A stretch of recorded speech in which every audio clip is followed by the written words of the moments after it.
Star दर्पण news, सत्याचा आरसा, जनतेचा आवाज. एसटी महामंडळ खेळतंय जनतेच्या जीवाशी, धूर ओकणाऱ्या बसांमुळे संताप, कारवाईची मागणी. नमस्कार, आपण पाहताय स्टार दर्पण न्यूज. चॅनलला अजूनही सबस्क्राईब केलं नसेल तर चॅनलला सबस्क्राईब नक्की करा. पाहूयात आता सविस्तर बातमी.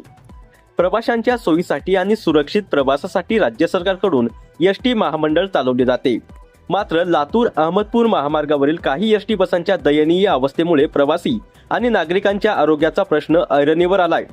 अहमदपूर आगाराच्या वतीने चालवल्या जाणाऱ्या लातूर अहमदपूर जनता बस सेवेतील काही बस अत्यंत जीर्ण अवस्थेत धावत असल्याचा आरोप करण्यात आलाय.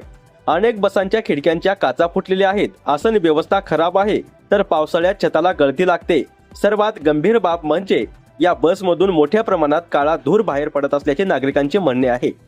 दिनांक 1 जून रोजी MH20 BL 1533 या बसचे व्हिडिओ चित्रण करण्यात आले असून त्यामध्ये धूर स्पष्टपणे दिसत असल्याचा दावा करण्यात आला आहे.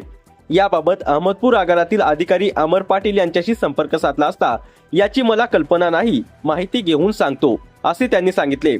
दरम्यान सामान्य वाहनधारकांवर फिटनेस PUC आणि इतर नियमांबाबत कारवाई करणाऱ्या यंत्रणांना हा धूर ओकणाऱ्या बस दिसत नाहीत का, असा सवाल नागरिक उपस्थित करत आहेत.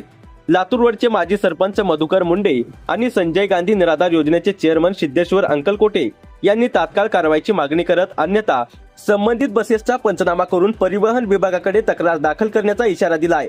स्टार दर्पण न्यूज साठी मुख्य संपादक दयानंद वाघमारे, चाकूर, लातूर.